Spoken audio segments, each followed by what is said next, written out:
Hello' everyone, আপোনালোক সকলোক study with পাৰভেজৰ এটি নতুন ক্লাছলৈ স্বাগতম জনাইছোঁ। বন্ধুসকল, আজিৰ ক্লাছত আমি এটা কুইক ৰিভিজন কৰিম আপোনালোকৰ আগন্তুক দিনৰ লিখিত পৰীক্ষাৰ বাবে। আজিৰ এই ক্লাছত 35টা গুৰুত্বপূৰ্ণ কুৱেশ্যন আনিছোঁ আৰু এই কুৱেশ্যনসমূহে আপোনালোকৰ আগন্তুক দিনত পৰীক্ষাৰ বাবে যথেষ্ট সহায় কৰিব। আজিৰ এই 35টা কুৱেশ্যনত কোনে কিমান স্ক'ৰ কৰিছে আমাক কমেণ্টত জনাবলৈ নাপাহৰিব। তেনেহ'লে দেৰি নকৰি আৰম্ভ কৰোঁ আজিৰ প্ৰথমটো কুৱেশ্যন।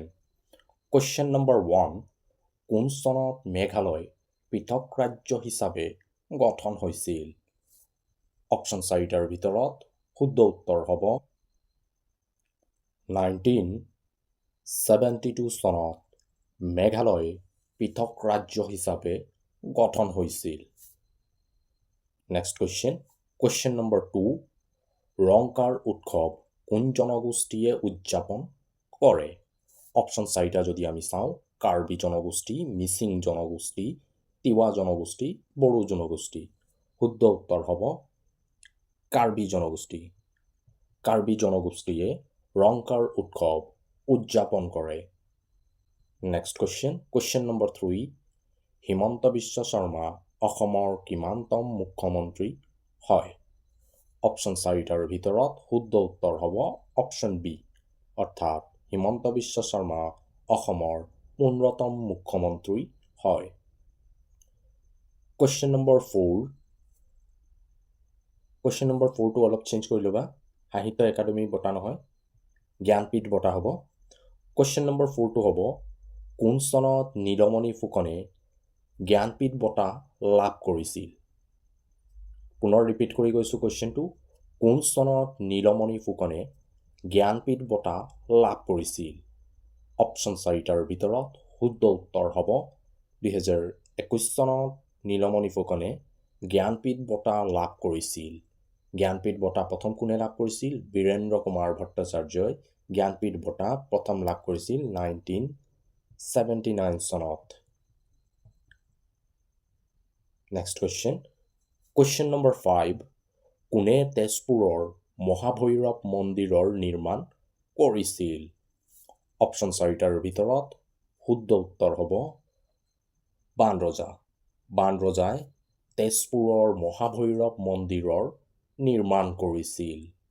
বন্ধুসকল, ক্লাছটো লাইক কৰি আজিৰ ক্লাছৰ সকলোৱে এটেণ্ডেঞ্চটো দিবলৈ নাপাহৰিব। কুৱেশ্যন নম্বৰ 6, প্ৰাৰ্থনা সমাজৰ প্ৰতিষ্ঠা কোনে কৰিছিল?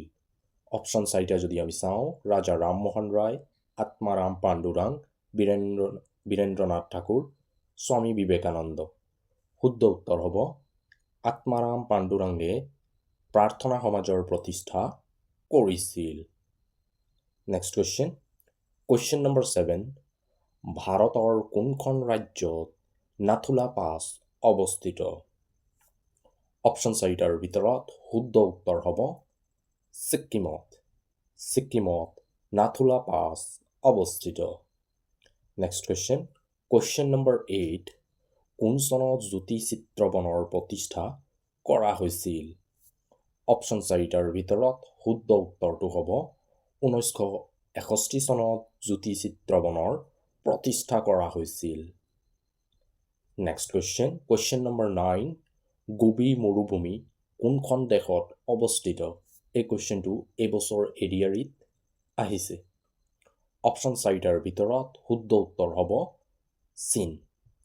গোবি মৰুভূমিখন চীন দেশত অৱস্থিত। ইয়াৰ উপৰিও এই মৰুভূমিৰ কিছু অংশ মংগোলিয়াত অৱস্থিত। এক্সামত যদি অপশ্যনত চীন দিয়া নাথাকে, তেনেহ'লে অপশ্যনত দিয়া থাকিব মংগোলিয়া। গোবি মৰুভূমিখন চীন আৰু মংগোলিয়াত অৱস্থিত। নেক্সট কুৱেশ্যন নম্বৰ 10, কোনজন আহোম স্বৰ্গদেউক ভগনীয়া ৰজা নামেৰে জনা যায়? অপশ্যন 4টাৰ ভিতৰত শুদ্ধ উত্তৰ হ'ব জয়ধ্বজ সিংহ।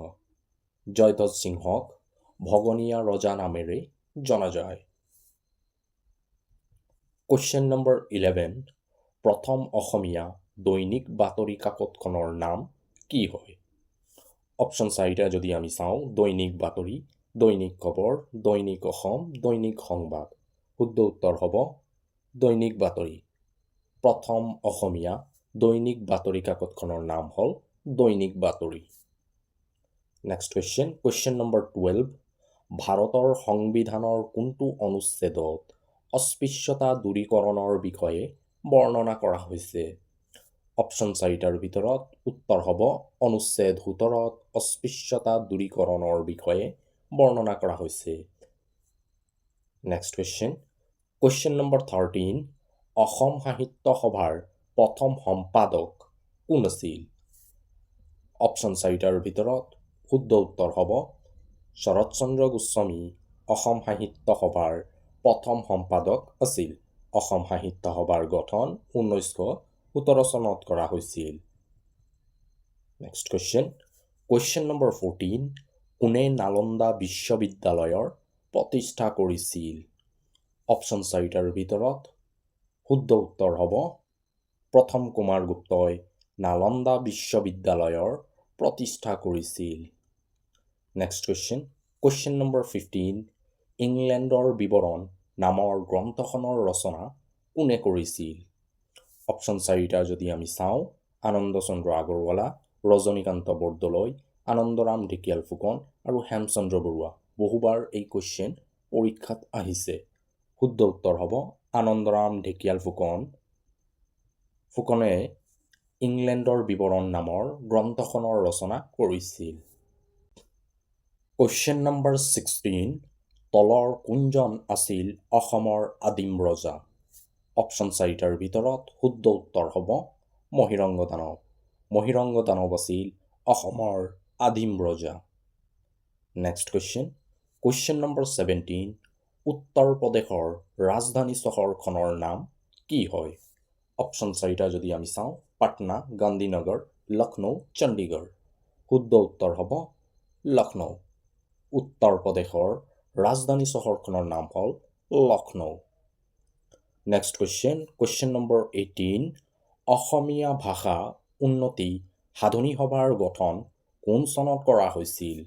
অপশ্যন 4টাৰ ভিতৰত শুদ্ধ উত্তৰ হ'ব 1888 চনত অসমীয়া ভাষা উন্নতি সাধনী সভাৰ গঠন কৰা হৈছিল।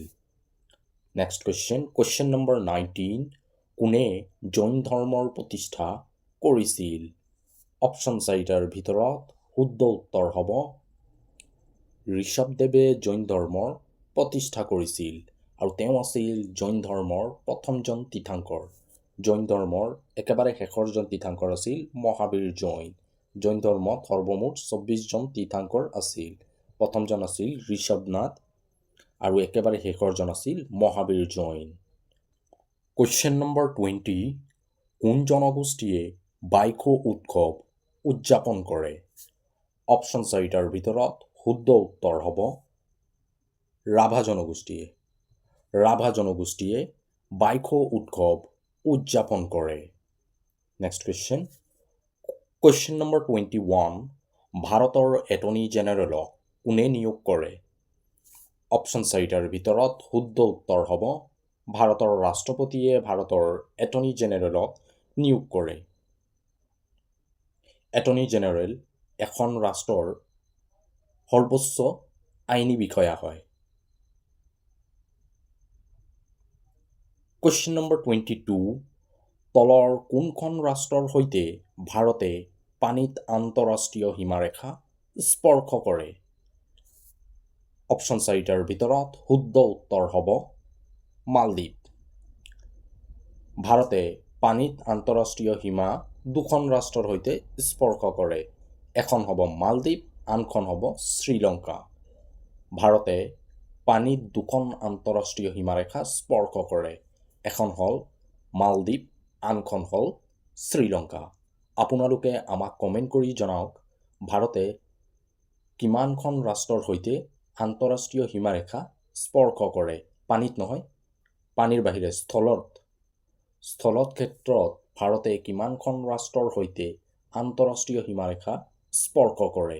উত্তৰটো আমাক কমেণ্ট কৰি জনাবলৈ নাপাহৰিব। Question number 23। অৰ্জুন বঁটা লাভ কৰা প্ৰথম অসমীয়া মহিলা ক্ৰীড়াবিদ কোন হয়? অপশ্যন 4টাৰ ভিতৰত শুদ্ধ উত্তৰ হ'ব মনালিছা বৰুৱা মেহতা প্ৰথমজন অসমীয়া ক্ৰীড়াবিদ হয় যিজনে অৰ্জুন বঁটা লাভ কৰিছিল। বন্ধুসকল, আপোনালোকে যদি আৰু MCQ প্ৰেক্টিছ কৰিব বিচাৰে আমাৰ প্লেলিষ্টত Assam police ABUB practice set বুলি এটা প্লেলিষ্ট বনোৱা আছে য'ত আমি 700ৰো অধিক কুৱেশ্যন 29টা ক্লাছত আলোচনা কৰিছোঁ। যদি আপোনালোকে এই ক্লাছখিনি নাই চোৱা, ক্লাছৰ লিংক ডেছক্ৰিপশ্যনতো দিয়া আছে, তাৰ পৰাও গৈ আপোনালোকে এই ক্লাছখিনি চাব পাৰে। কুৱেশ্যন নম্বৰ 24, কোন চনত মীৰ জুমলাই গড়গাঁও দখল কৰিছিল? অপশ্যন 4টাৰ ভিতৰত শুদ্ধ উত্তৰ হ'ব 1662 চনত মীৰ জুমলাই গড়গাঁও দখল কৰিছিল। নেক্সট কুৱেশ্যন নম্বৰ 25, কোনজন কবিক জ্ঞানমালিনী কবি নামেৰে জনা যায়?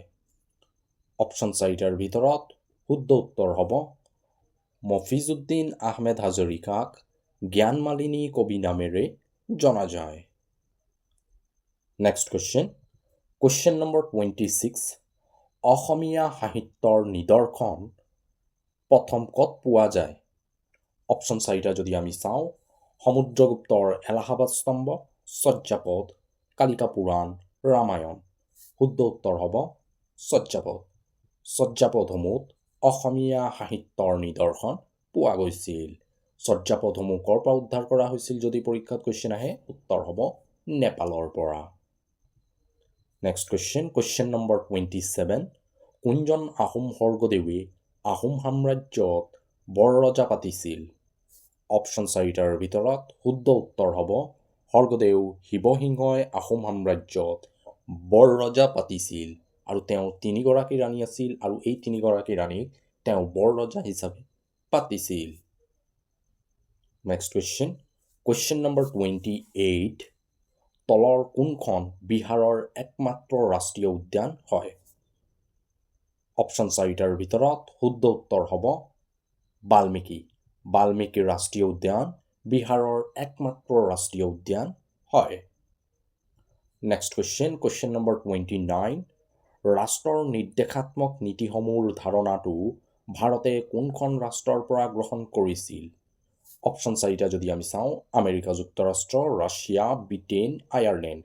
শুদ্ধ উত্তৰ হ'ব আয়াৰলেণ্ডৰ সংবিধানৰ পৰা ভাৰতে ৰাষ্ট্ৰৰ নিৰ্দেশাত্মক নীতিসমূহ ধাৰণা গ্ৰহণ কৰিছে, যাক ইংৰাজীত direct principal of state policy বুলি কোৱা হয়। আৰ্টিকেল 36ৰ পৰা 51ত DPSPৰ বিষয়ে বৰ্ণনা কৰা হৈছে। DPSP অৰ্থাৎ direct principal of state policy. Question number 30, কোনখন স্থানত গৌতম বুদ্ধৰ মৃত্যু হৈছিল? অপশ্যন 4টাৰ ভিতৰত শুদ্ধ উত্তৰ হ'ব কুশিলনগৰত গৌতম বুদ্ধৰ মৃত্যু হৈছিল আৰু তেওঁৰ জন্ম লুম্বিনীত হৈছিল। লুম্বিনীখন ক'ত অৱস্থিত? নেপালত। নেক্সট কুৱেশ্যন নম্বৰ 31, কোন চনত ব্ৰিটিছে কছাৰী ৰাজ্য দখল কৰিছিল?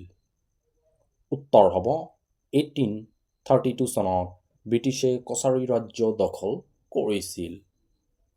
নেক্সট কুৱেশ্যন নম্বৰ 32, কোনজন আহোম স্বৰ্গদেৱে বিহুক ৰাজকীয় পৃষ্ঠপোষকতা কৰিছিল? অপশ্যন 4টাৰ ভিতৰত শুদ্ধ উত্তৰ হ'ব ৰুদ্ৰসিংহই আহোম সাম্ৰাজ্যত প্ৰথমবাৰৰ বাবে বিহুক ৰাজকীয় পৃষ্ঠপোষকতা কৰিছিল। তোমালোকক এটা ৰিকুৱেষ্ট কৰিছোঁ, আহোম নাম লগতে তেওঁলোকৰ হিন্দু নাম এই দুটা নাম মনত ৰাখিব চেষ্টা কৰিবা। যিহেতু এক্সামত যদি ৰুদ্ৰসিংহ দিয়া নাথাকে, ৰুদ্ৰসিংহৰ ঠাইত যদি চুকাম্ফা দিয়া থাকে, তেনেহ'লে আমি বহুতে ভুল কৰিম। যিহেতু আমি জানো ৰুদ্ৰসিংহই বিহুক ৰাজকীয় পৃষ্ঠপোষকতা কৰিছিল। যদি অপশ্যনত ৰুদ্ৰসিংহৰ ঠাইত তেওঁৰ আহোম নাম দিয়া থাকে, তেনে ক্ষেত্ৰত আমি এনেধৰণৰ কুৱেশ্যনত ভুল কৰি আহোঁ। যিহেতু এক্সামৰ প্ৰেছাৰ থাকে, বহু কুৱেশ্যন আমি জনা কুৱেশ্যন ভুল কৰি আহোঁ। ৰুদ্ৰসিংহৰ আহোম নাম আছিল চুকাম্ফা। নেক্সট কুৱেশ্যন নম্বৰ 33, কোন তাৰিখে বিশ্ব যোগ দিৱস উদযাপন কৰা হয়? অপশ্যন 4টাৰ ভিতৰত শুদ্ধ উত্তৰ হ'ব 21 জুন। 21 জুন বিশ্ব যোগ দিৱস উদযাপন কৰা হয়। কুৱেশ্যন নম্বৰ 34, তলৰ কোনখন জিলা অসমৰ নতুনকৈ গঠিত হোৱা জিলা হয়? অপশ্যন 4টাৰ ভিতৰত শুদ্ধ উত্তৰ হ'ব তামুলপুৰ। তামুলপুৰ জিলা অসমৰ নতুনকৈ গঠন হোৱা জিলা হয়। তামুলপুৰ অসমৰ 35 সংখ্যক জিলা হয় আৰু তামুলপুৰক 2022 চনত জিলা হিচাপে ঘোষণা কৰা হৈছিল। কুৱেশ্যন নম্বৰ 35, আজিৰ শেষৰটো কুৱেশ্যন হ'ব, পেৰিছ অলিম্পিক 2024 চনত ভাৰতৰ পদক অৰ্জনৰ ক্ষেত্ৰত স্থান কিমান সংখ্যক হয়? অপশ্যন 4টাৰ ভিতৰত শুদ্ধ উত্তৰ হ'ব 71তম। পেৰিছ অলিম্পিকত ভাৰতৰ স্থান 71তম হয়। প্ৰথমতে আছে আমেৰিকা আৰু দ্বিতীয়তে আছে চীন। তো বন্ধুসকল, আজিৰ ক্লাছত এই 35টা কুৱেশ্যন আছিল আৰু এই 35টা কুৱেশ্যনে আপোনালোকৰ আগন্তুক দিনত পৰীক্ষাৰ বাবে যথেষ্ট সহায় কৰিব বুলি আমি ভাবোঁ। এই 35টা কুৱেশ্যনত আপোনালোকে কিমান স্ক'ৰ কৰিছে আমাক কমেণ্ট কৰি জনাবলৈ নাপাহৰিব। যদি ক্লাছৰ কিবা ডাউট থাকে সেই ডাউটটো আমাক কমেণ্ট কৰিব। যদি ক্লাছটো চাই ভাল পোৱা, ক্লাছটো লাইক কৰাৰ লগে লগে নিজৰ বন্ধু বান্ধৱীসকলৰ মাজত শ্বেয়াৰ কৰিবলৈ নাপাহৰিব। যিসকলে আছাম পুলিচ, ABUB নাইবা DMEৰ প্ৰস্তুতি যদি চলাই আছে তেওঁলোকৰ মাজত নিশ্চয় আমাৰ ক্লাছটোক শ্বেয়াৰ কৰিব। যদি প্ৰথমবাৰ আমাৰ চেনেলত আজি আহিছে, চেনেলটোক ছাবস্ক্ৰাইব কৰিবলৈ নাপাহৰিব। আজিলৈ ইমানেই। পুনৰ লগ পাম আমি আমাৰ অন্য এটি ক্লাছলৈ। Thank U.